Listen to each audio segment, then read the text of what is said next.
with 13 million people with PTSD in the country right now and 59 million kin caring for adult family and friends, why was I looking to a lifeguarding manual to figure out how to navigate the situation? And that's how I decided to write the book.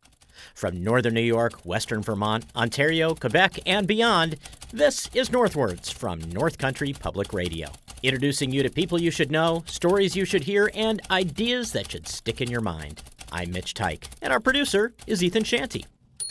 Support for the Northwards podcast comes from the J.C. Steiniger and M.E. McDonald Charitable Fund at Adirondack Community Foundation in support of the Adirondack Community Foundation, building stronger Adirondack communities. So I was at the Howl last night in Keysville, and you host a podcast called The Howl. I sure do. Not coincidentally, or maybe coincidentally, is based on the Howl that I was at. They have a lot to do with one another. I'll give you that. They do. And so I'm at the Howl in Keysville at Ausable Brewing Company. Right.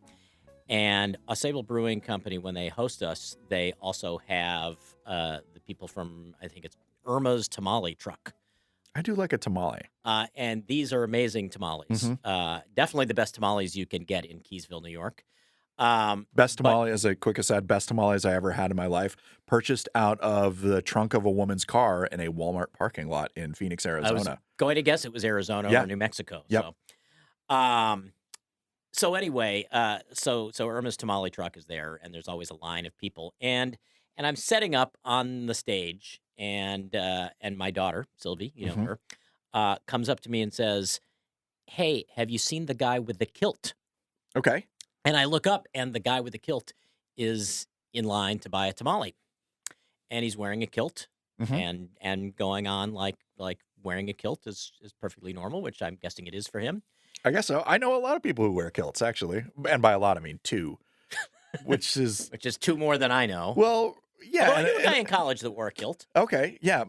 Two of my guy friends wear kilts, and not every day, but it is an odd thing to see in the United States, where it's mostly shorts and pants. Standing in line to buy a tamale. Exactly. Cross-cultural. It was the. Now, if it had been a Scottish tamale truck, that would have been something. What would go in a Scottish tamale? Would it be wrapped in sheep stomach instead? Yes, it'd be just like a regular tamale, only in a sheep stomach, or whatever. Yeah. And so the guy in the kilt got a tamale, and that is all I saw of him. He didn't tell a story? He didn't tell a story. I didn't see him again, although somebody said they saw him later on, so he was there. But yeah. Maybe he's not a great story. It wouldn't have won the Howl, I don't think. Hey, I saw this guy ordering tamales who was wearing a kilt. Okay. But maybe he is one of those rarely glimpsed fixtures in. Is that an oxymoron? Rarely glimpsed? No. Fixture? Oh yeah, I guess it is. It's kind of. Maybe he's one of those rarely glimpsed figure, I think. Maybe he's one of those rarely glimpsed figures in that community where when people see him, they go, "Oh, it's the guy in the kilt. Oh, it's so pleasant." I had one of those guys when I frequented the Casbah in downtown Potsdam. Beautiful, as the Quizmaster John will tell you at the start of every Geeks Who Drink trivia competition. Beautiful, crime-free downtown Potsdam, New York.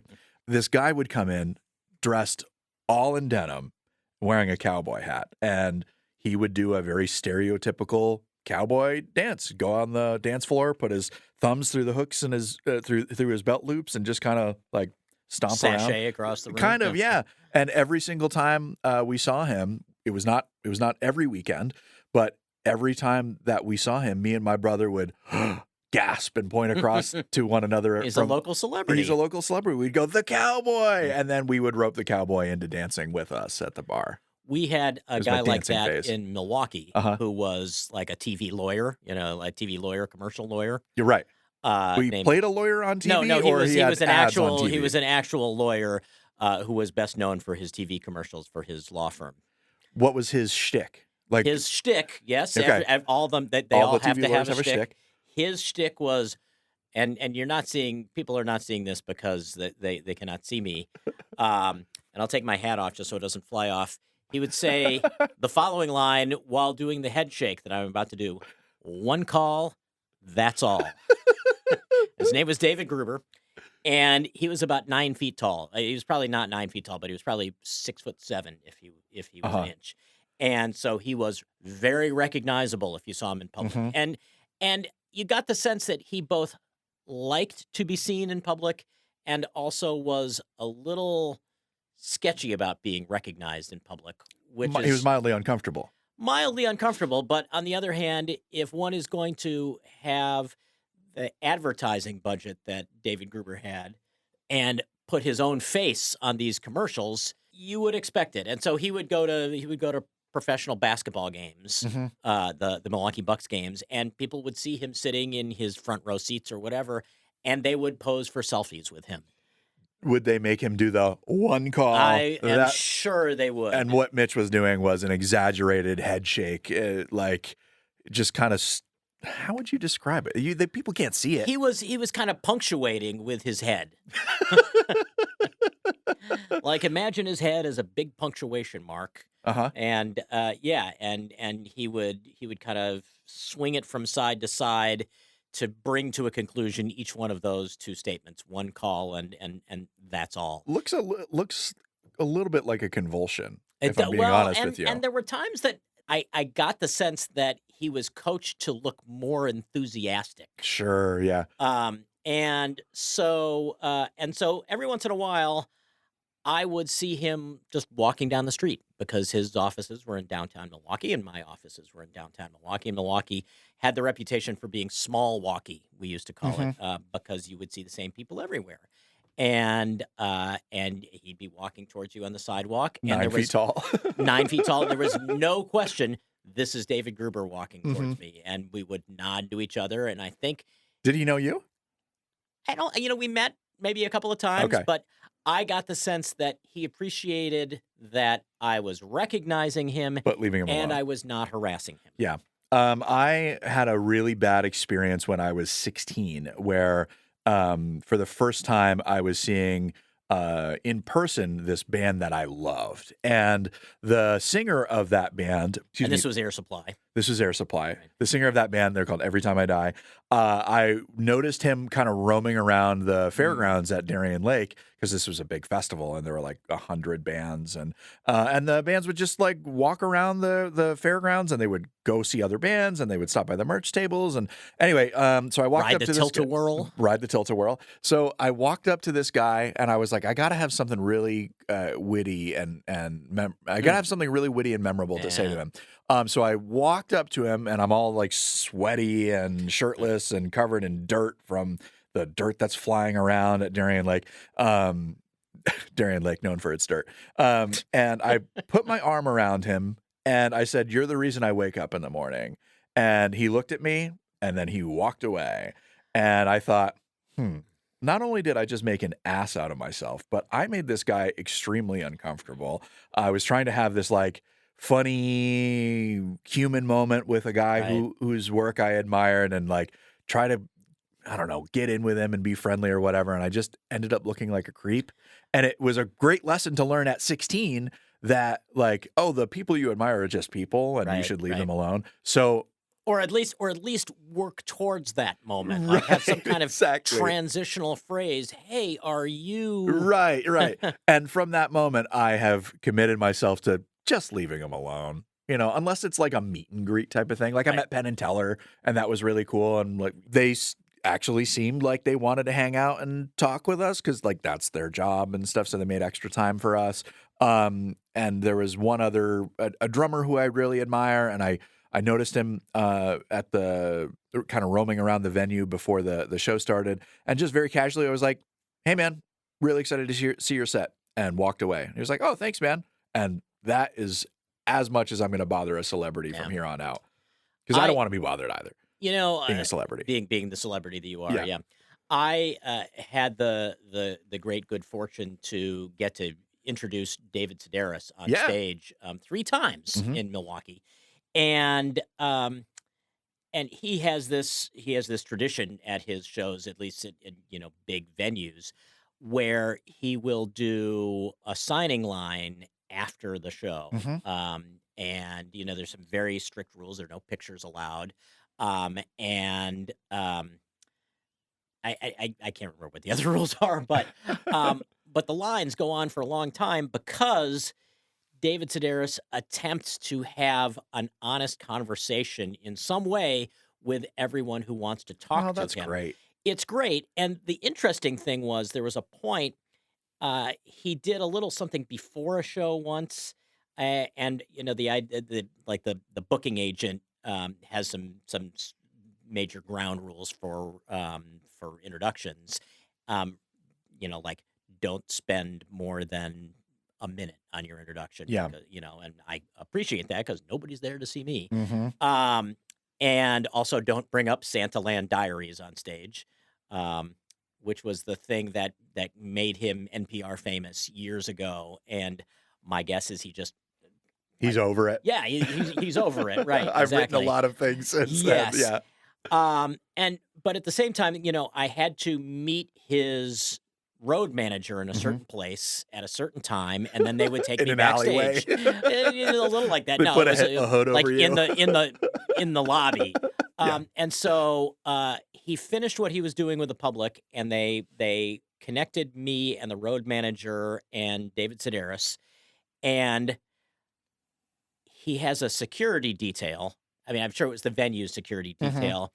And I have never been part of a scene where it was the parting of the Red Sea. Like they had to cut him off so that he wouldn't talk to anybody else. And so nobody else would come up to him while we were heading backstage.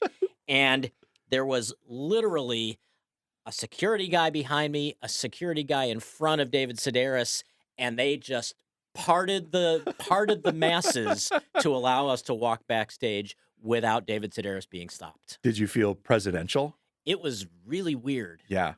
I would not want to be part of a security cavalcade. That would make me really uncomfortable. It was kind of neat, but kind of freaky. It almost took away your agency as well as David Sedaris's. Yeah. But it also was a great insight into how people the guy writes in such a personal way. Totally. That you could imagine that anybody who recognizes him is going to come up and talk to him. Who are we talking to today? We are talking to a really remarkable writer with a brand new book. In fact, so new that it will come out on the 11th of August. Hold that up. I want to see how thick it is. It's pretty thick. There are endnotes and an epilogue, and but I think all told 303 pages. That's not bad. That's good. I mean, it's not quite a beach read, not a doorstopper. It's definitely not a beach read. Yeah. It is Virginia Eubanks who wrote her memoir of the really difficult time she went through when her partner suffered an attack on the street near their home in Oh my Troy. goodness. And his journey through PTSD and her own understanding of the trauma that she was going through as she became his caregiver, and uses her lessons in open water lifesaving and wilderness first aid and some other things as both a literal life-saving device, but also a metaphor for what she was doing with herself and with the life of her partner. And it is a really compelling read that I think gets at the heart of some of the difficulty that the systems in this country have in supporting people who have been through trauma. And Virginia Eubanks was kind enough to drive all the way up. She drove all the way up to Canton to have this conversation. Welcome to the program. Yeah, I'm thrilled to be here. It's so much of this book takes place in the North Country, and it's really just, I'm beyond excited to be here to sort of bring some of these stories back home. And also it gave me an excuse to sleep on top of my truck in the woods overnight. And when do you not want to do that? So yeah, I'm thrilled to be here. Best day ever. It's such a romantic image, like sleeping on top of a truck in the woods. I mean, I find it really charming. I mean, I imagine there are people who don't, but I definitely do. Yeah. Well, so let me get the inelegant question out of the way first. Please. Why do you think it is important for your very personal story to be out in the wild? I have told many people in my life that I've been writing a memoir, and generally what I say next is I don't recommend it.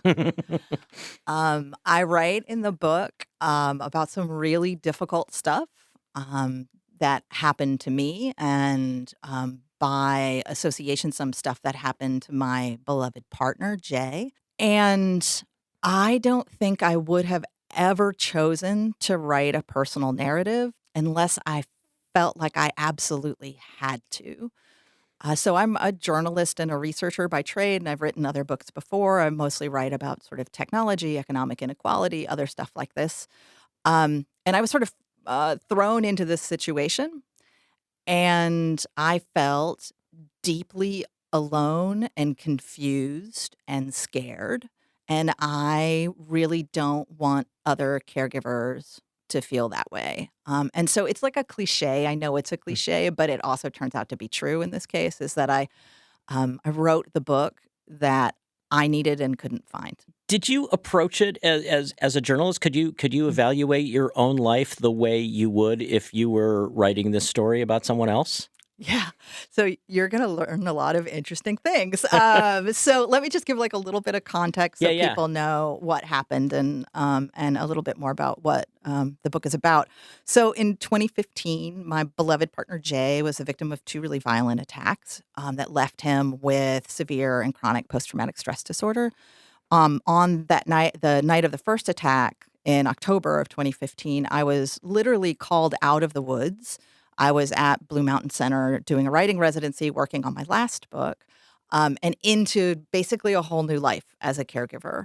So I filled lots of gaps in the healthcare system, gaps in medical insurance, in criminal justice and legal services. It's like system with a capital S Yeah, here. yeah. Disability, unemployment, behavioral health. And there were sort of I'd say like a cascade of failures inside these systems.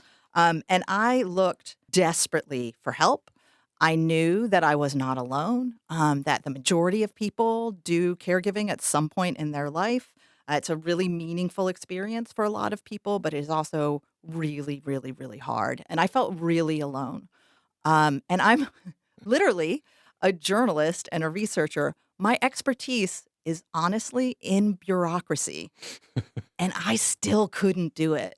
And it made me just incredibly frustrated to think if I can't do this, right? We had such good support, we had such good resources. I was so prepared to do this kind of research and this kind of balancing of bureaucratic navigation. If we can't do it, it is too hard, and no one should have to work this hard.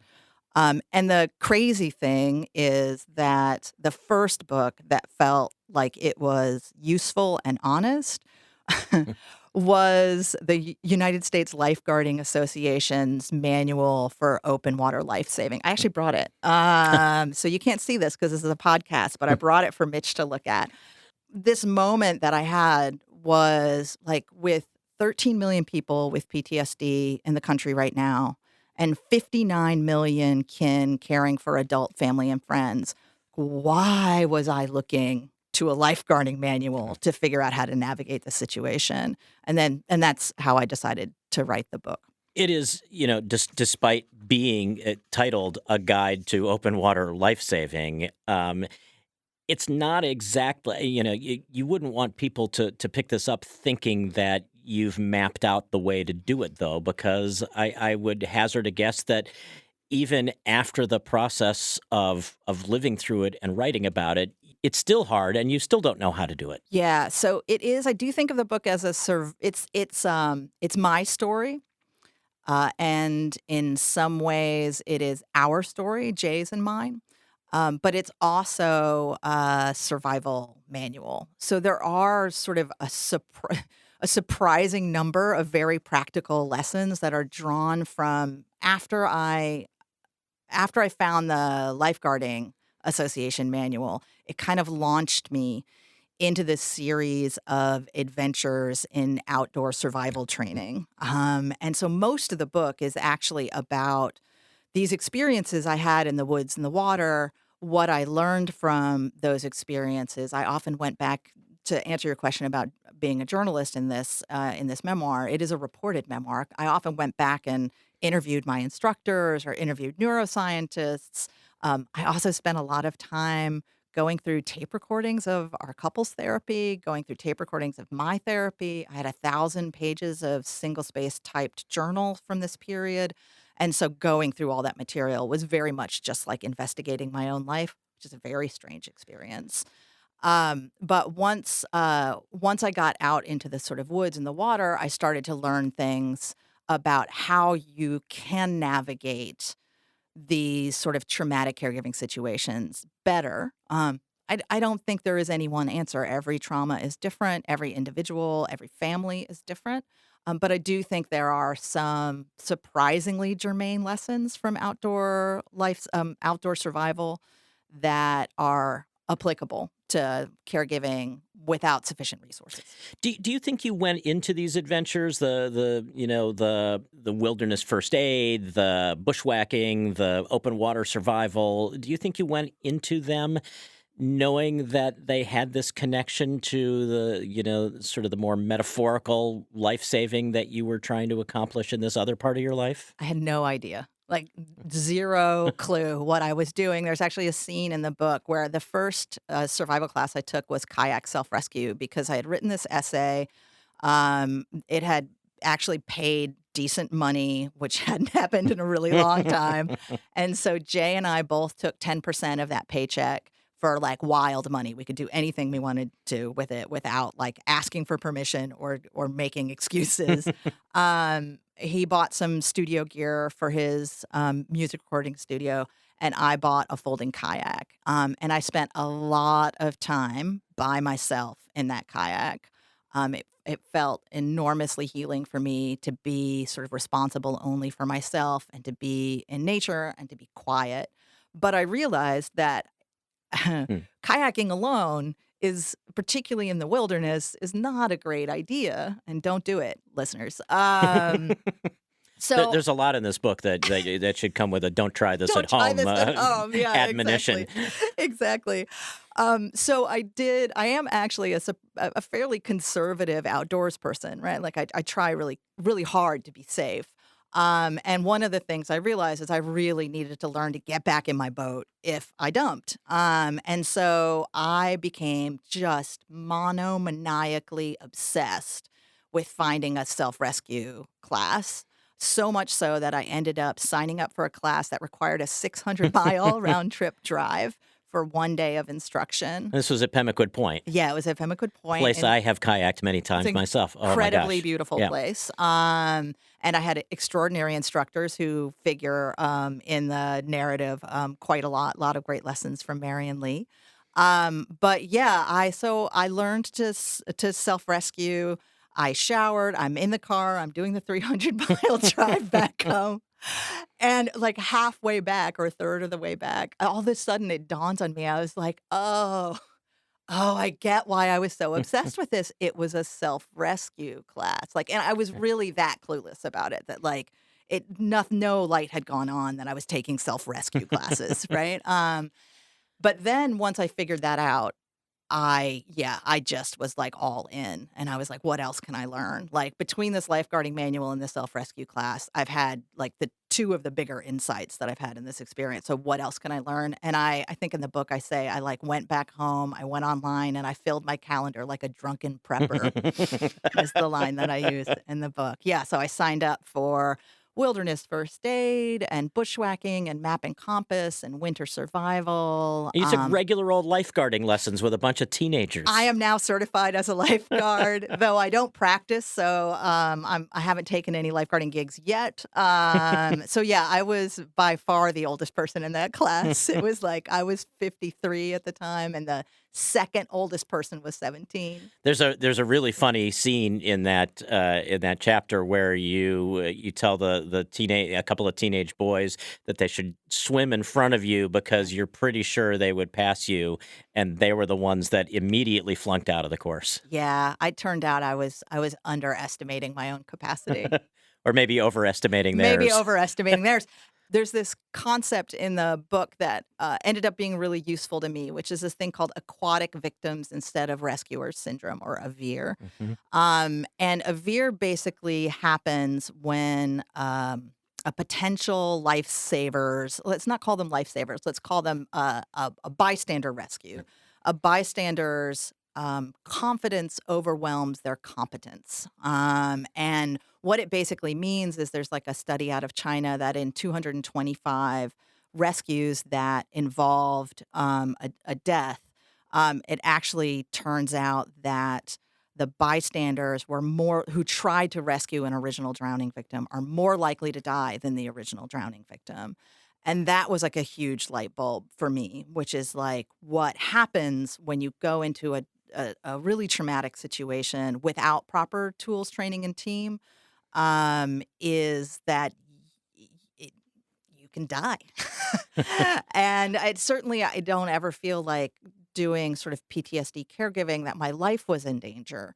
But it certainly felt like I was fighting for the life of somebody I loved, and that um, slowly but surely my confidence, my competence, and my resources for protecting him were eroding. And I found that so traumatic that about 5 years into this experience, I ended up with my own PTSD diagnosis as well. Right. It's very easy to imagine as we read this that, that your partner was, a metaphorical drowning victim, and he was pulling you under while you were trying to rescue him. Yeah, he did not mean to. He's a great love of my life, still deeply in my life. We talked yesterday. Um, he was really struggling. And when you're in a lot of pain and you're really struggling to get through every day, it is very hard to also protect the other people around you. And I'm really clear in the book that I don't feel like I got PTSD from him. Right. It's not contagious. It's not contagious. It doesn't come down through blood or DNA. I feel like my case of what's often called collateral PTSD actually came from the traumas that he and I experienced together after the attacks. So they sent him home from the hospital after 6.5 hours of plastic surgery on his face and skull without keeping him overnight. And at the door, the nurses gave me a set of wire clippers and said his jaw was wired, and said if he vomited that I should clip the wires holding his jaws together so he wouldn't aspirate on his own vomit, right? And then they just sent me home. The next day, after the surgery, our insurance company paused our coverage. I will never know this for sure, but I believe they were investigating us for fraud. I couldn't fill his prescription for painkillers the day after his surgery because our insurance got paused, right? So just this sort of failure after failure became so difficult to navigate that it became traumatic for me. This is one of the reasons that I don't feel great about the term collateral PTSD, though it is probably as close as we can get to what I had.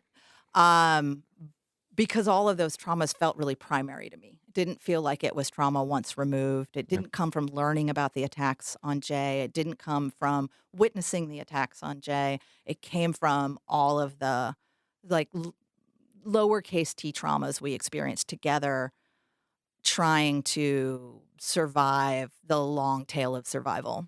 Well, and what good would it have done to think of it as a lesser PTSD versus anyone else's PTSD? It was yours. Yeah, this is so interesting, right? Because when I describe my own case, and I do this all the time, I often say that I had mild and well-managed PTSD. And then finishing the book, doing the fact checking for the book, I look at my actual diagnosis again, and it's like, oh no, I had moderate PTSD. Like I didn't have mild PTSD. I had moderate PTSD. The actual diagnosis was moderate PTSD. And then I've been doing some more reporting recently on these very cool things called trauma recovery centers. And so I just was in Illinois and Miami and Ohio reporting on TRCs. And as part of that reporting, I had them give me an intake as if I was the me I was in 2016. And one of those intakes, and this is not real diagnosis, let's be Right, right. clear, but one of those intakes, they're like, oh, no, you're like a 69 out of 80. Like you actually have severe PTSD, right? Like, so there's this way, I think, particularly that caregivers minimize the harm that they are encountering, in part because to admit it feels like a betrayal of the person you love. What happened to Jay is so much worse than what happened to me. His struggles to get better are so much harder than mine were. But that doesn't mean that my PTSD wasn't real. Right. I mean, and the term for this is what, qualia, right? The idea that, it's impossible to compare my pain to your pain because, we all think of ourselves as being, as having a certain pain threshold, but how do I know what hurts to me, how it compares to what hurts to you? Yeah. I mean, one of the things about PTSD and trauma is that we think we know a lot about them and we use the language a lot.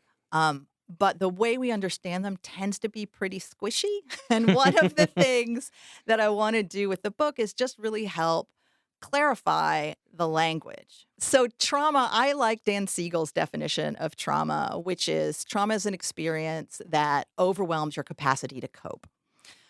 That, though, is a very difficult definition for many people because it is so subjective. So exactly what you're talking about, like it makes people uncomfortable to not have like a metric to be like, this experience is traumatic, this experience is not. But here's an example of how it gets kind of squishy. So for many people, being involved in like a high-speed 4-car pileup on the freeway would count as a trauma, right?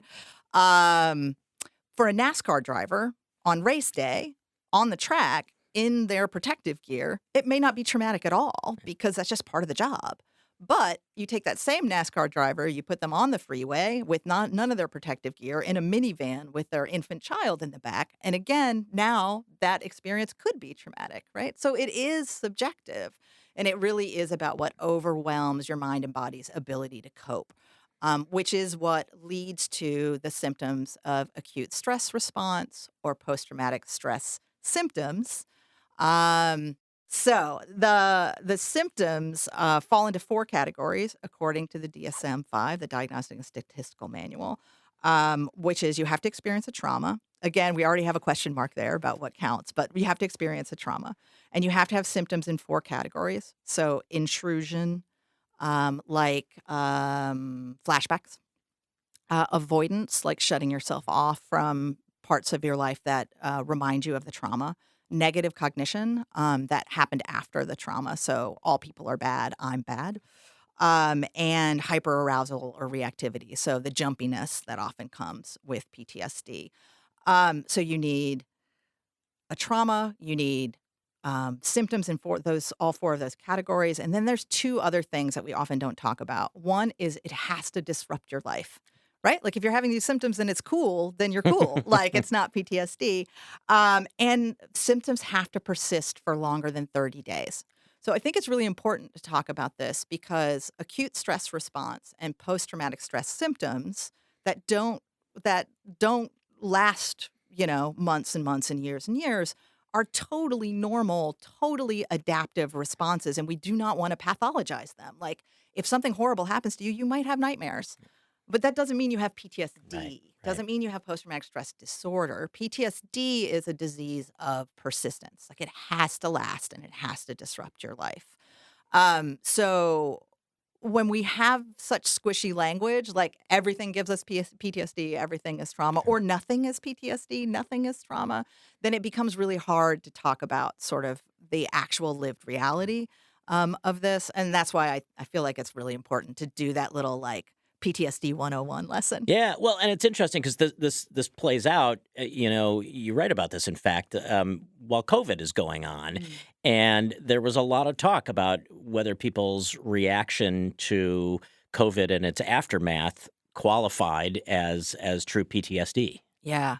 Yeah, so the data is very unclear on that, in part because of the difficulties of gathering good information during a pandemic, right? So there's like a lot of online surveys that showed that people, if they had been screened at the doctor to see if they needed further screening for PTSD, like that qualified, that PTSD rates, if you define them in that way, would be quite high.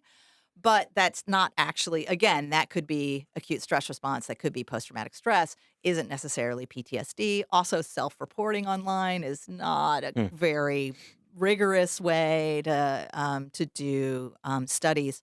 So there's a lot of disagreement. Like, there's definitely people who say things like COVID, particularly the lockdowns around COVID, were like a slow-moving disaster that could be experienced as traumatic. There are some people who said, like, look, we don't know yet if COVID was a traumatic experience because we haven't had enough time for PTSD to show up on the basis of this. I think the one place that the research is pretty clear on this is that it depended on what kind of pandemic you Right. experienced. Our lived experiences were all different. Yeah. So if your pandemic was like uncomfortable and distressing, but like you had a house and you still had a paycheck coming in and like your family was safe and nobody died, then yeah, maybe it wouldn't count as a traumatic experience. Again, but it's subjective, so I don't know, right? Right. Right.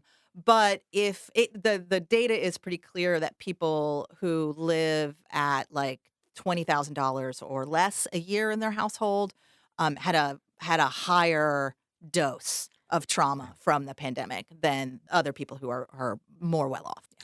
Do you think the squishy nature of the terminology and people's understanding of what trauma is and what PTSD is, do you think that plays into what you already seem to be experiencing in terms of the public scrutiny of your story, like the people saying, "Well, why didn't she leave him?" or why didn't she seek this cure or that? There seems to be a polarizing set of opinions out there even before the book comes out. Yeah, it's true. It's going to be an interesting tour for sure. I'm doing a lot of self care, but yeah, I think some of that's about PTSD, but I think a lot of it's actually about caregiving. I think any mom who has parented in public will tell you that people are incredibly judgmental about care. And I definitely experienced that when I published this essay. The comments were really fascinating. So there's like a lot of unsolicited medical advice. This happens to a lot of people with disabilities, of course, is like the constant stream of unsolicited medical advice that doesn't understand your Yeah. actual lived experience. I got a lot of unsolicited romantic advice about how I should behave in relationships. And again, I think this comes from ableism, this idea that because Jay was suffering from a really severe mental illness, that he didn't have value. Like, and he's an immensely valuable human being. I got so much out of our relationship. He is kind and creative and brilliant, generous and funny, so funny. And this sort of idea that there is no value in our relationship because he is, after this experience, somehow broken was very infuriating for me.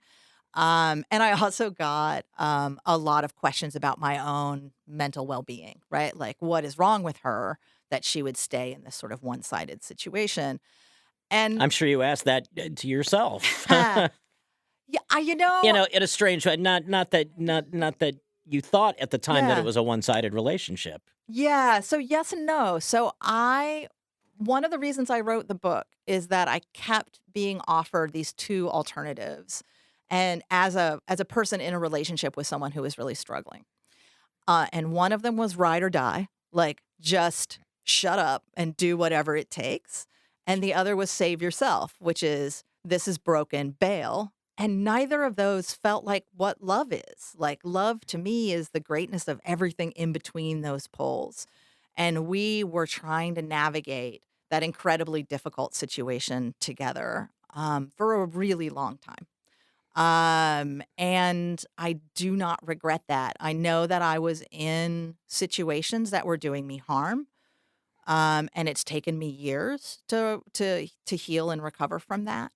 And I still am really proud that I stayed aligned with my values, which is that we don't throw people away. And we certainly don't throw people we love away when terrible things happen to them. Our relationship, not to spoil anything in the book, but our relationship had to change. But we still are deeply in relationship with each other. We're still family. And that's like one of the proudest things of my life is that I found a way to stay. We don't throw people away. Was what the Poor People's Campaign Yeah. was talking about. The idea that everybody is valuable. Yeah, so there's some folks I organized with when I way back in another lifetime. I was a welfare rights organizer, and an organization we worked with really closely was this organization at the time called the Poor People's Economic Human Rights Campaign, now called the Poor People's Army, which is actually different than the Poor People's Campaign. Yeah. It's a different organization, but it's okay. But Freudian slip or something. It happens. It happens. But I was doing research for what I hoped would be my next book right around the time of the attacks. And I was thinking it would be a book about the American Poor People's Movement. And so I was doing interviews with the Poor People's Army in Philadelphia in 2014 when we had this conversation about like how organizations that are actually led by poor and working people operate differently than organizations that are led by middle class or professional middle class people on behalf of poor people. And that a fundamental difference is organizations led by poor people don't throw people away. And that really resonated with me as a sort of a deeply held value. It's one of the reasons I was in that kind of organizing. And it became, my compass through the rest of this experience. And that's sort of one of the lessons I take out of the wilderness lifesaving is like that's a lesson from bushwhacking that helped me name that experience for me. Tell us about why Ranger Liz was so important to your story. Ranger Liz, man. Like you don't like to play favorites with your sources. You can tell how important she was to you. Yeah. Yeah, she's just a heroic person, both in her internal life and how thoughtful she is about it, and in the external world. Yeah, so I met Ranger Liz. She was my instructor for wilderness first aid, and she was really kind and really funny.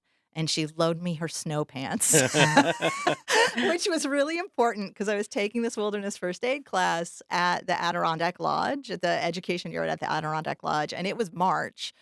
And there'd recently been a big upset in the relationship, and I was not thinking super clearly. And so I came up to the North Country to spend a weekend outside and didn't bring snow pants. And so the first day I just toughed it out and my pants got wet and I spent the whole day kind of half cold learning about like primary systems injuries with like a wet butt and knees.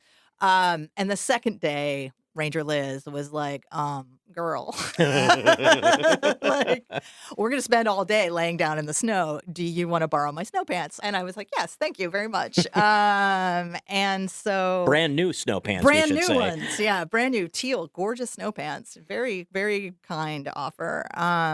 So I just really liked her. And I loved that class. That class was a really big shift for me, marked a really big shift for me at this really difficult moment.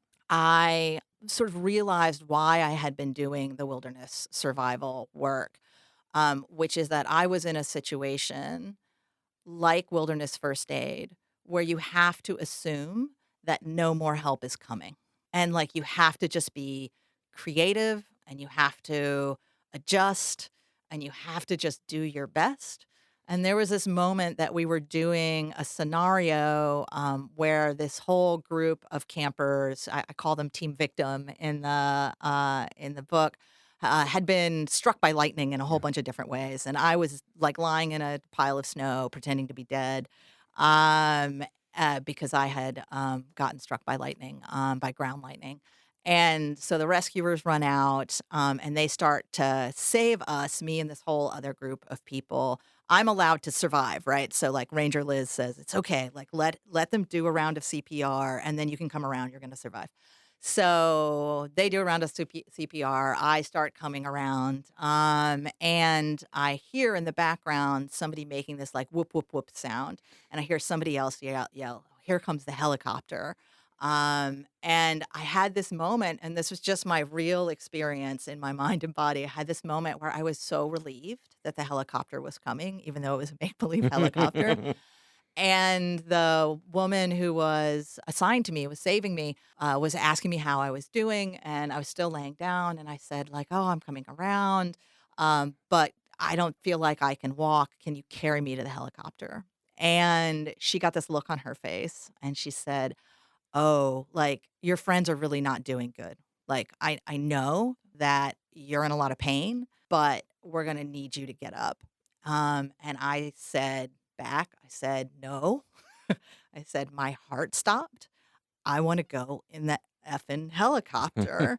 And one of the other people who was playing the incident commander came over and just knelt next to me, and she just took my face in her hands. And by this time, I was actually crying, and I don't know if they knew that I actually meant it at this moment, but she just sort of took my face in her hands, and she just said no. And I had this realization that I was going to have to sort of walk out of the woods, supported, but on my own. And yeah, so there was a really incredibly meaningful experience. In the process of writing this book, how in the world did you survive the experience of going back and listening to tapes of couples therapy? Yeah. Yeah, like I said up top, I can't recommend it. I would not have written a personal narrative unless I had felt forced, right? If I felt like my hand had been forced. I talk about this in the sort of the epilogue or one of the appendices or the author's note. I talk about this in the author's note of the book, because a lot of people ask me if writing the memoir was cathartic. And it happens so often, and it seems so not my experience that I had to go back and check the definition, right? Because I was like, maybe I'm misunderstanding what they're asking. So the catharsis, as I understand it, is this sort of opening the floodgates of emotion to save the dam, right? Like is a release of tension so that you can sort of restabilize. That was not my experience writing this memoir. And I looked for a long time for another metaphor that would capture it. And what I finally came up with was this sort of metaphor of those deep sea divers, those free divers, who basically like follow this anchor line as deep as they can go until they guess they're halfway to running out of air, and then they turn around and they don't always make it back up. And I very much felt like that's what I was doing, which is I was like diving really deeply into myself, into my relationship, into my childhood, into this wilderness survival stuff, and just hoped that I would make it back to the surface with some kind of insight.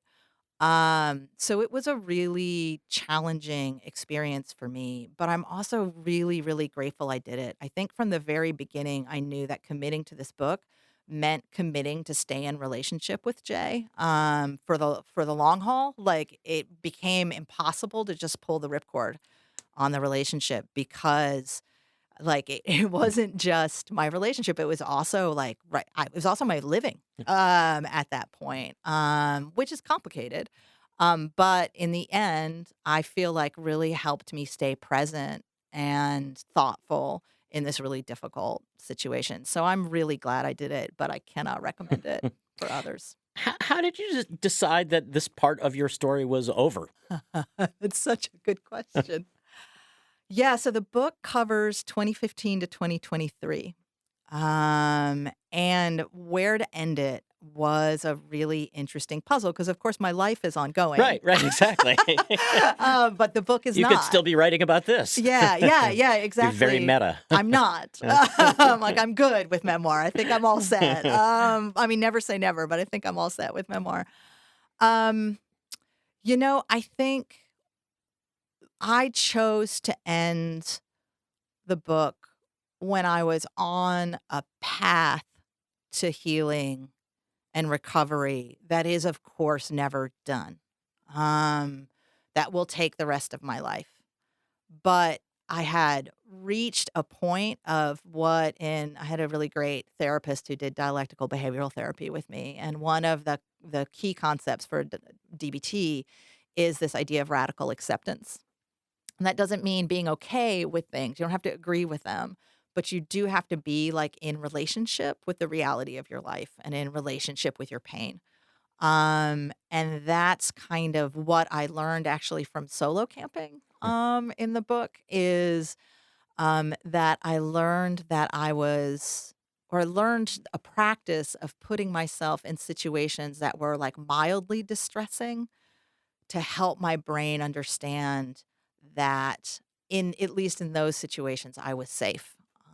So I was doing a kind of bushwhacking of my own brain that I talk a lot about in the book with amazing neuroscientist, the author of How Emotions Are Made and 7.5 Lessons About the Brain. Her name is Lisa Feldman Barrett, and she is one of my incredible guides in this book. But yeah, that I think it's really important to talk about the possibility of recovery because I also think one of the squishy ways we talk about PTSD is we think of it often as a life sentence, and it's not. It is a disorder that you can recover from. It can, maybe it means it goes in remission. Maybe it means you're over it. I'm not sure. Where do you Um, feel like you are now? I feel like I've gone back and forth between feeling like I know I wouldn't qualify for the diagnosis now. So in that way, clinically, I'm healed.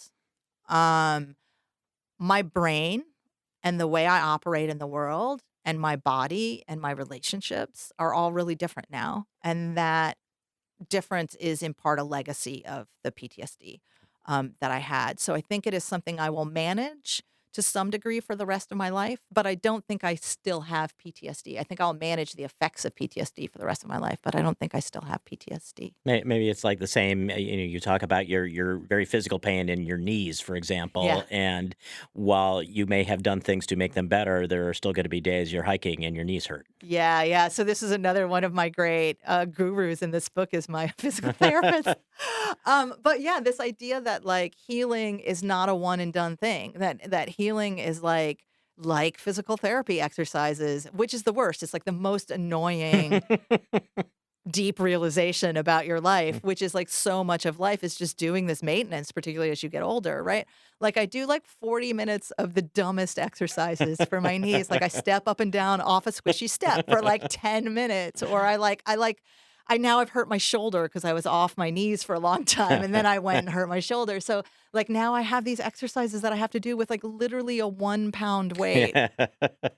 And Is it the tennis ball can full of sand yet? no, not even. It's not even that heavy, right? Like, and it kills. It's so painful because there's this one tiny muscle inside my shoulder that I need to strengthen in order to be strong enough to do all the other things that I want to do with my shoulders. And it's sort of a big take home lesson about healing, I think, which is like you can't just rest, ice, compression, elevation your way to better function. And you can't just power through the pain. Like neither of those is the right approach to real healing. Real healing means pushing yourself a little bit, but within a zone of safety, right? So you're not re-injuring yourself, but that you are moving forward. You have to do the hard work, but not so hard that you're breaking yourself, right? And that's very much like, at least for me, that's very much like my experience of healing from PTSD was like learning what my window of tolerance was, learning to push the edges of it a little bit without going into re-traumatizing myself. Well, and so along those lines, we're having this conversation just a few days before the book goes out into the world, and when that happens, there will be reviews, there will be more interviews, I'm sure will be appearances at bookstores and in libraries and other places, and I wonder this the same thing when I talk to say songwriters who, you know, write songs about their personal pain, and I think what it must be like to get up on stage and sing about a breakup that hurt them, and they sing it every night for years. How do you think you're going to get through the toll that it must take to talk about this really difficult part of your life every day for the next however many months that hopefully people will be paying attention to this book? Yeah, I should be so lucky to have this problem, right? Right. Like, I really hope that the book finds the audience that I feel like needs it, and that that I struggle with Right. this issue.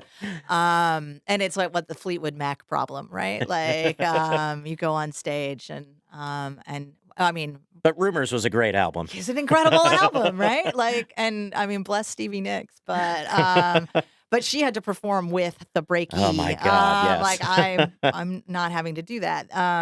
But oh, I have really good tools for taking care of my mental health now. I won't say I'm grateful to PTSD because I'm not. It was unnecessary. Could have been avoided. Could have been prevented. Could have been predicted if we had better systems. And I think that Jay's PTSD was perhaps inevitable after the severity of the things that happened to him. Mine was predictable and preventable, and I hold the systems that failed us accountable for that, or I try to do that in the book. It wasn't predictable for you. It, looking back, of course it was. Well. Like, of course it was. Like, at the time, I was doing research on the history of PTSD and the prevalence of PTSD and how it's diagnosed, and like I was just in denial. I just was refusing to see what was really, really like. I had nightmares, and I had an exaggerated startle response, and I had negative cognition. Like, I knew what the diagnosis was, and I should have known that it should not have been a surprise. It says something about the level of denial we have about this stuff that I was still surprised by it. So how am I going to get through it? I'm gonna get really good sleep. I'm gonna protect my sleep. I'm gonna take medication when I need it. That's something we don't talk about enough. I relied both on a diazepam to bring me down a notch if I was having a panic attack during these years. And I still rely on a sleeping pill that keeps me from being woken up a million times a night because of the nightmares. The nightmares have gotten a lot better, but they're still a kind of ongoing issue. So sleep's important. Medication's important. I have already made like a dozen ahead of time therapy appointments. Therapy is important. I'm going to try to get a lot of exercise because that has been something that has really stabilized me.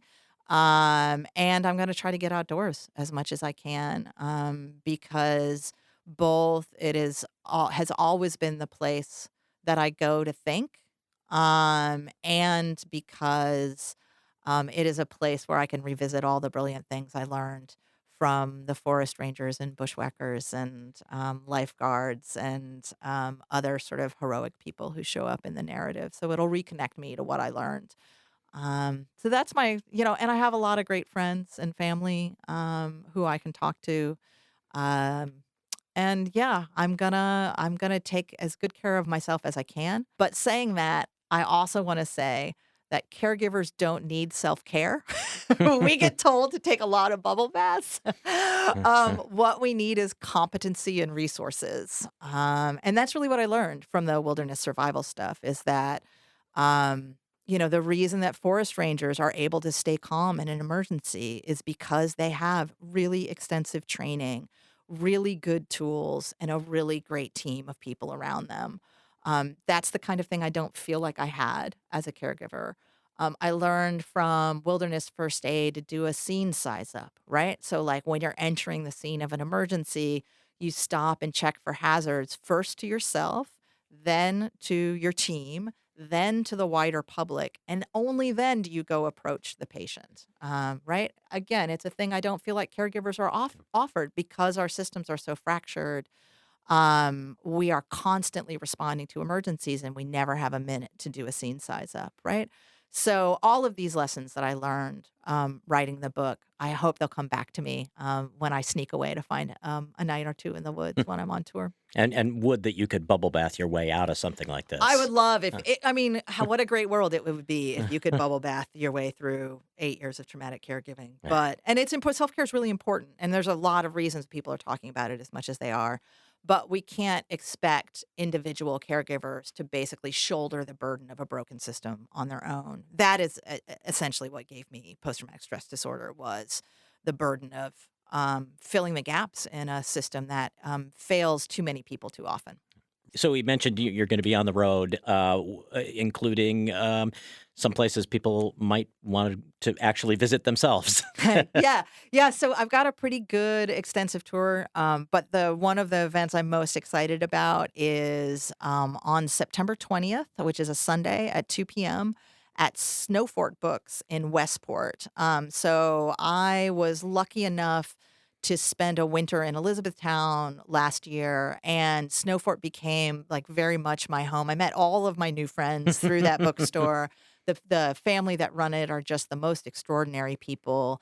It's quite a renaissance that Westport is going through right now. Yeah, I'm not gonna. So as someone who doesn't live inside the blue line, I am not gonna comment.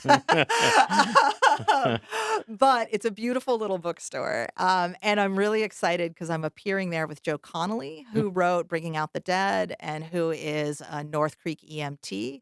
And just a generally all-around spectacular human being.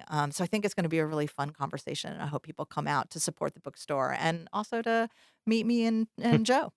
Virginia Eubanks, I hope this book finds its audience, and I hope the road treats you well and that you'll come back and see us again. Yeah, thank you so much. This has been just an incredible conversation. I'm really thrilled that this is my first interview behind the book. I'm really excited to be in the North Country. I'm tempted to say I hope it was cathartic, but that's... I will give you laser eyes if you do. Thanks so much. Yeah, thank you. Virginia Eubanks is the author of the new book, A Guide to Open Water Lifesaving, Lessons on Love, Care, and Survival. It is her memoir. Virginia Eubanks lives in Troy, but as you heard in the interview, spends a lot of time in the Adirondacks and the North Country in general, and it plays a huge role in this book. And she drove all the way up from Troy for this interview. I know that life-saving techniques on bodies of water is not necessarily the focus of the story, but I could probably learn a thing or two about water safety from this book, which would be good for me because I have a lot of anxiety related to open water, mostly due to my fear of Cthulhu, Eldritch Horror from old. I don't know that the book gets into that. It might have been in the endnotes.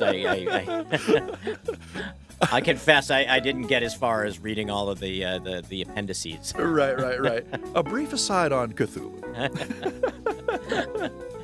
But yeah, I felt really fortunate to have gotten to spend the time with Virginia Eubanks that I did in the studio, and she has an event coming up at Snowfort Books in Westport in September, and you can find all the details at ncpr.org/northwards.